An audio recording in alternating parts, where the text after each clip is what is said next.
اللہ اکبر. یہ ہمارے نبی صلی اللہ علیہ وسلم کو بھی معلوم تھا. یہ قرآن کی آیت اس کی دلیل ہے کہ مشکل وقت، مصیبت کے وقت مکہ کا کافر ایک اللہ کو پکارتا ہے، مکہ کا مشرک. اللہ تبارک و تعالیٰ نے فرمایا فَإِذَا رَكِبُوا فِي الْفُلْكِ، جب یہ لوگ فلک میں سوار ہوتے، کشتی میں، سمندر کی کشتیوں میں یہ سوار ہوتے، دعوا اللہ مخلصین لہ الدین، یہ اللہ کو اخلاص کے ساتھ پکارتے تھے.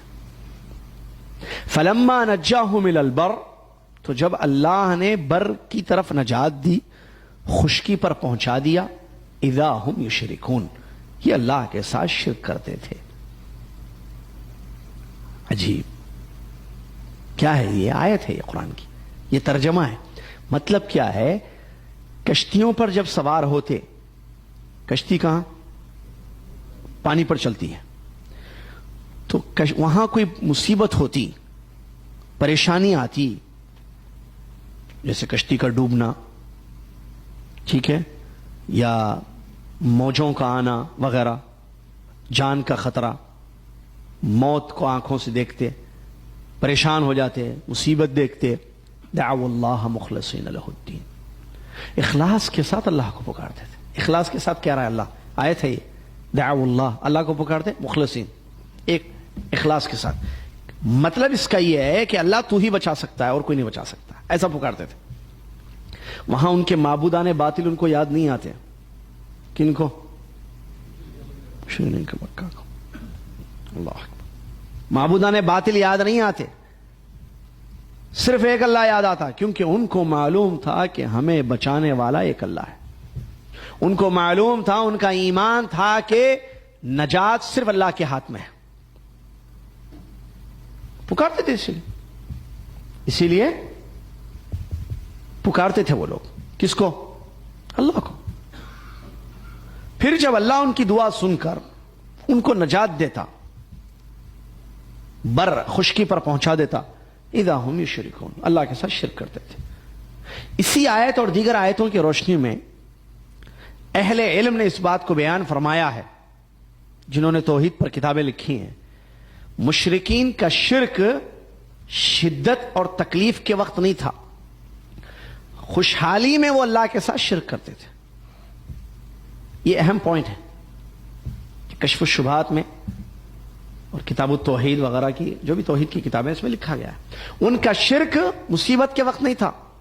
مصیبت کے وقت عبادت اللہ کی کرتے تھے، مصیبت ٹل جاتی اللہ کی عبادت میں غیروں کو شریک کرتے تھے. تو مشرک کہلائے گئے نا. لا الہ الا اللہ نہیں پڑھے، قائل نہیں تھے لا الہ الا اللہ کے، محمد الرسول اللہ کے. نہ اللہ کو سچا معبود مانتے تھے، نہ محمد صلی اللہ علیہ وسلم کو اللہ کا رسول مانتے تھے. لیکن عقیدہ ان کا شرک تھا اس میں. قرآن میں دوسری مثال بھی ملتی ہے، جانوروں کے ذبح، جو کہ ایک عبادت ہے. جانوروں کو ذبح کرنا عبادت ہے یا نہیں ہے؟ عبادت ہے. یہ لوگ کیا کرتے تھے؟ جانوروں کو جو ذبح کرتے تھے تو اس کے دو حصے کرتے تھے جانوروں کے، ایک اللہ کے لیے، ایک غیر اللہ کے لیے، اللہ کے شریکوں کے لیے. دونوں چیز تھی.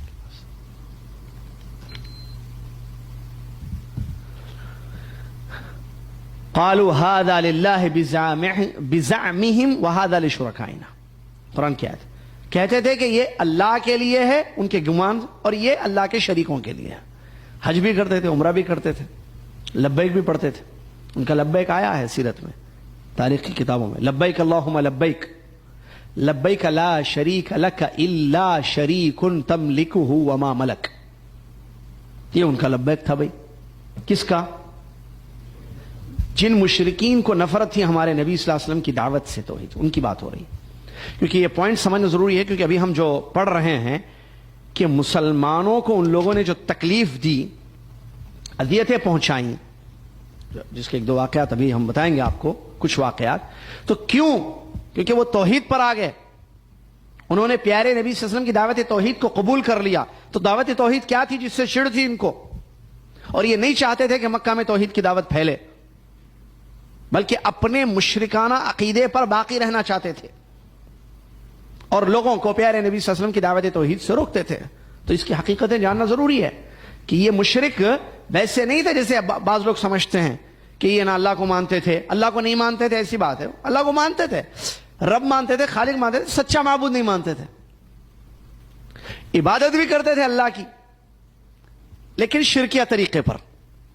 ساری عبادتیں خالص اللہ کے لیے نہیں کیا ان لوگوں نے, کچھ اللہ کے لیے کیا, کچھ غیر اللہ کے لیے کیا. جیسے ابھی تھوڑی دیر پہلے میں نے ایک آیت پڑھی سورہ بقرہ کی, جس سے معلوم ہوا کہ مصیبت, کشتی ڈوبتے وقت یہ اللہ کو پکارتے تھے.